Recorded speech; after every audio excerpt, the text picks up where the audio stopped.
Alright, so determine the transfer function of the circuit shown below.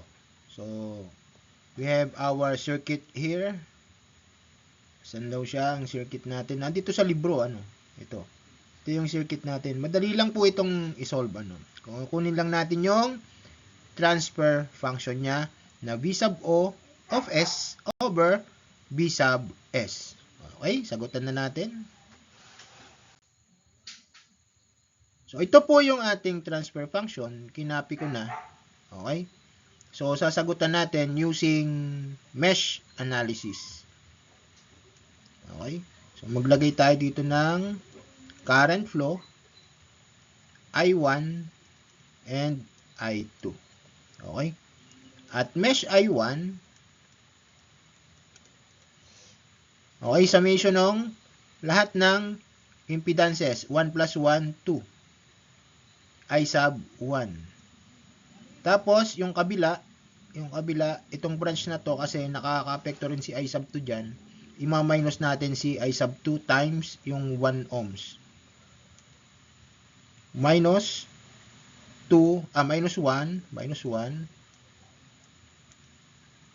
I sub 2. Okay? Tapos, dumaan din siya kay B sub S. Okay? Dumaan din siya sa B sub S, pumasok sa negative, kaya magma-minus B sub S tayo.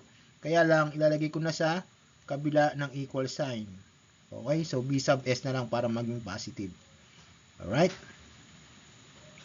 At mesh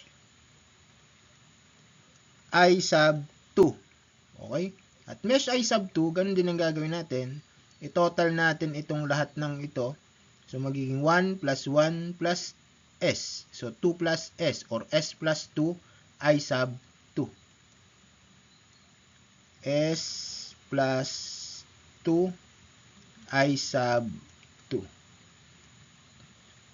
Tapos, itong branch na to, nakaka-apekto rin yung I sub 1 sa kanya. Ano? So, ima-minus naman natin. IC 1 times I sub 1. So, minus I sub 1 equal to, so meron bang dinaanan? Wala na. So, 0 na to. Ano? So, yung V sub O, baka sabihin nyo, dinaanan siya. O, dinaanan siya, pero siya ay voltage drop siya dun sa 1 ohm. So, hindi na natin siya i-equal o ipa-plus dito sa ating equation. Ano? Okay? So, ito na po yung magiging equation natin. We have two equations. 2I sub 1 minus I sub 2 equals B sub S. And negative I sub 1 plus S plus 2 times I sub 2 equals 0. And then, equate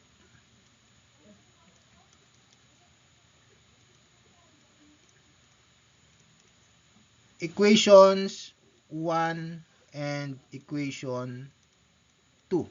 Alright? So, 2I sub 1 minus I sub 2 equals B sub S.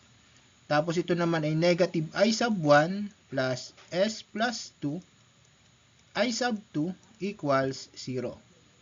Okay? So, ipa-plus na lang natin yan.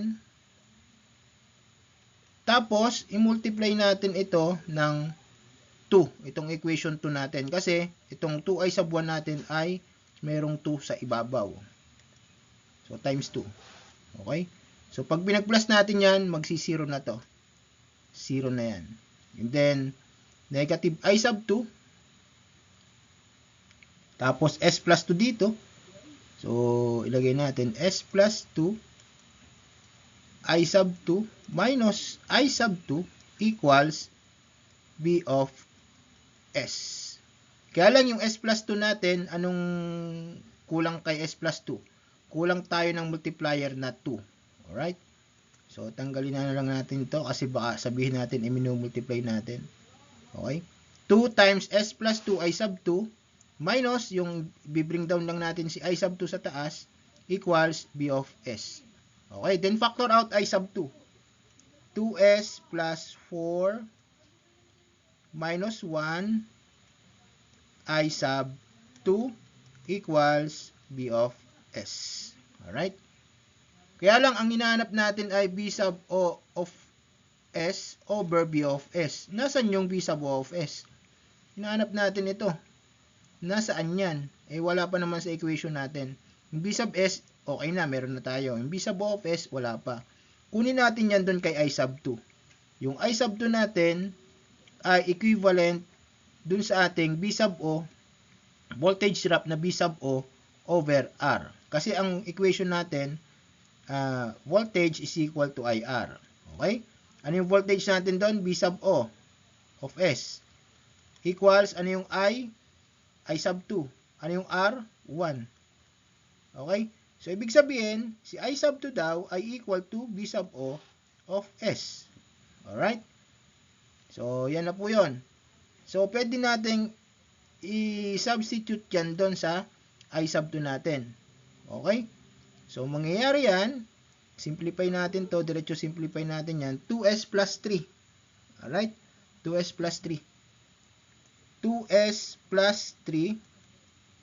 Yung I sub 2, palitan na natin ng B sub O of S equals B of S. Alright?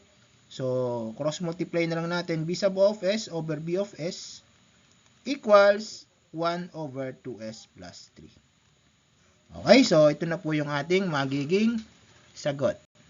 Alright? So, thank you so much.